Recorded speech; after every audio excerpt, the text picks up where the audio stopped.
Good evening from the XL Center in St. Paul. For more than a year and a half, the Twin Cities have been planning a big Midwestern welcome from the Republicans with a budget of $60 million and 10,000 local volunteers. But today was not what anybody had in mind. In deference to Hurricane Gustav's arrival in the Gulf, there were no primetime speakers at all tonight. As if Gustav had not dampened spirits here enough, today brought another kind of trouble with the revelation that the 17-year-old daughter of John McCain's choice for vice president, Sarah Pallin, is 5 months pregnant. Lisa Fletcher went to Pallin's hometown of Wasilla, Alaska, to find out more.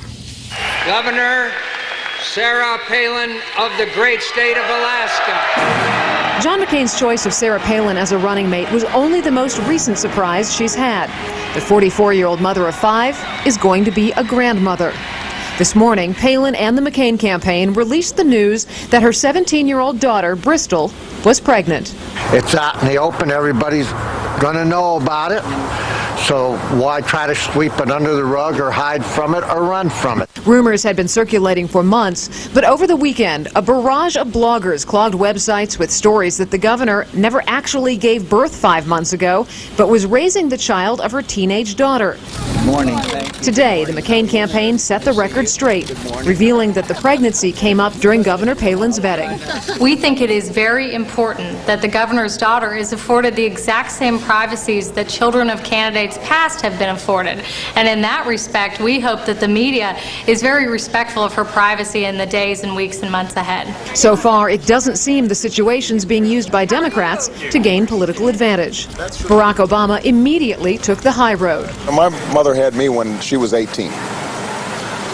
And, you know, how family deals with issues and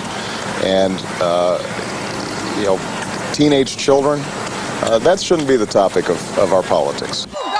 It's unclear whether this will damage the ticket, but back in Pallin's home state of Alaska, criticism surfaced as people responded to the news with online comments to the Alaska paper. Some questioning whether she was putting her ambition ahead of her family. One wrote, "I cannot believe that the Pallins exposed their own vulnerable child like this to the world, knowing the criticism she would receive." Another, tough on Pallin's views on abstinence-only education in the schools, said abstinence education really works if you want your children pregnant too young. Then you can compound the problem by getting them married too young. The Pallins say it was their daughter's choice to keep the baby and marry the father. News of the pregnancy also came as a complete surprise to Pallin's biographer. When did you find out?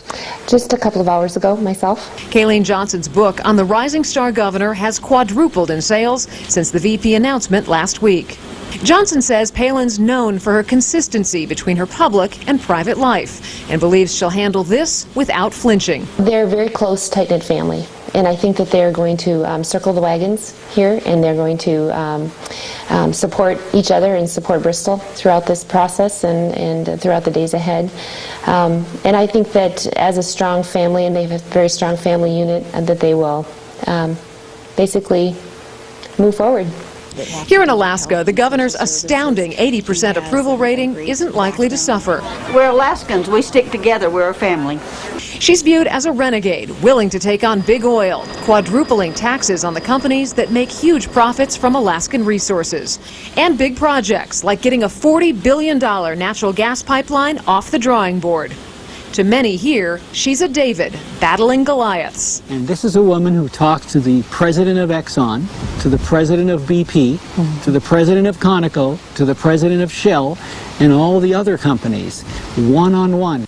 But Pallin is not without her skeptics and detractors, accused by some of strategically pulling her support of the $400 million bridge to nowhere for political gain.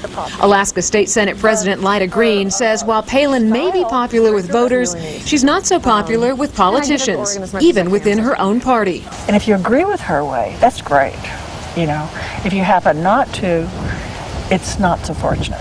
Green is part of an ethics investigation into whether Pallin abused her office to get her former brother-in-law fired from his job as a state trooper. Frankly, our position at the paper has been this guy doesn't deserve to be a trooper, but the governor and her family shouldn't be using their position as first family or as the governor's staff to try to reopen a case that has already been handled.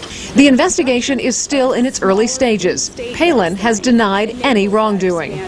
It's just one more challenge for a woman who is able and ambitious and suddenly playing in a much larger arena. I think it's quite a leap to go from 2 years as Alaska governor to potentially being president of the United States in the event of a presidential catastrophe. In my mind, it's the equivalent of taking the star pitcher who's hot and rising in the minor leagues and making them the starting pitcher on the all-star team. That said, those who've watched her know she plays to win. People have underestimated her throughout her career, and she has often proven them wrong. This is Lisa Fletcher for Nightline in Wasilla, Alaska.